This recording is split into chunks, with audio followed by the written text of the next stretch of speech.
ধর্মীয় অনুভূতিতে আঘাত দেওয়ার অভিযোগে ঢাকা ১৪ আসনে বিএনপির মনোনীত প্রার্থী সানজিদা ইসলাম তুলির বিরুদ্ধে আদালতে মামলা হয়েছে। হোসেন মোহাম্মদ আনোয়ার নামের এক ব্যবসায়ী ঢাকার মেট্রোপলিটন ম্যাজিস্ট্রেট আরিফুর রহমানের আদালতে মামলাটি দায়ের করেন। বিএনপির এই প্রার্থীর বিরুদ্ধে অভিযোগ, তিনি ৪ বিয়ে নিয়ে একটি মন্তব্য করেছেন, যা ধর্মীয় অনুভূতিতে আঘাত লেগেছে। বাদীর আইনজীবী মাহমুদুল হাসান সাংবাদিকদের জানিয়েছেন, ধর্ম অবমাননার ঘটনায় আমরা আদালতে মামলা করেছি। আদালত বাদীর জবানবন্দি গ্রহণ করে পুলিশ ব্যুরো অব ইনভেস্টিগেশন পিবিআইকে তদন্ত করে প্রতিবেদন দাখিলের নির্দেশ দিয়েছেন। অভিযোগে বলা হয়েছে, বাংলাদেশের সংবিধানের অনুচ্ছেদ ৪১ অনুযায়ী ধর্মচর্চার অধিকার হল মানুষের মৌলিক অধিকার। বিবাহ হল ইসলাম ধর্মের একটি গুরুত্বপূর্ণ রীতিনীতি ও বিধান। পবিত্র কোরআনে সূরা নিসার ৩ নম্বর আয়াত অনুযায়ী একজন মুসলিম পুরুষ ৪টি পর্যন্ত বিবাহ করতে পারবেন। অন্যদিকে বাংলাদেশের প্রচলিত মুসলিম পার্সোনাল ল বা শরিয়ত অ্যাপ্লিকেশন অ্যাক্ট ১৯৩৭ ধারা ২ অনুযায়ী বিবাহ, ভরণপোষণ, তালাক ইত্যাদি ক্ষেত্রে বিদ্যমান পক্ষগণ যদি মুসলিম হন, সেক্ষেত্রে ইসলামী শরিয়া আইন প্রযোজ্য হবে।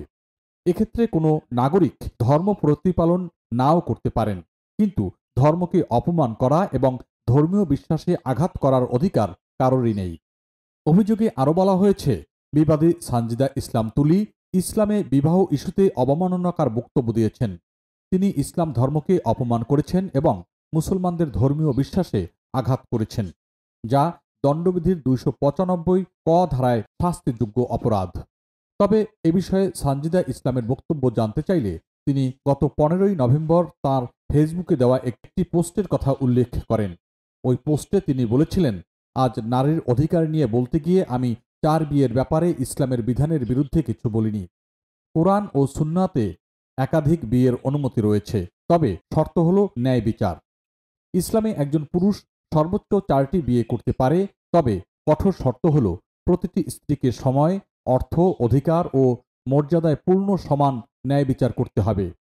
কোরআন স্পষ্ট নির্দেশ দেয় যে, যদি ন্যায় বিচার করা সম্ভব না হয় তবে একটিতেই সীমাবদ্ধ থাকো। সানজিদা ইসলাম আরও বলেছেন, আমাদের বুঝতে হবে, ইসলাম নারীর সম্মান, অধিকার ও নিরাপত্তাকে সর্বোচ্চ গুরুত্ব দিয়েছে। তাই শুধু আইনের একটি অংশ ধরে নয়, পুরো নির্দেশনা অনুসারে চলা জরুরি। সমাজের দায়িত্ব হল নারীর সকল অধিকার নিশ্চিত করা এবং তাদের প্রতি সম্মান বজায় রাখা। তাই আমার বক্তব্য ছিল শুধু এই, আমাদের বোনদের ধোঁকা দিয়ে লুকিয়ে বিয়ে করা, তাদের হক থেকে বঞ্চিত করা এবং প্রতারণা করা ইসলামের শিক্ষা নয়। ইসলাম ন্যায়, স্বচ্ছতা ও আমানতের উপর জোর দেয়, প্রতারণার উপরে নয়।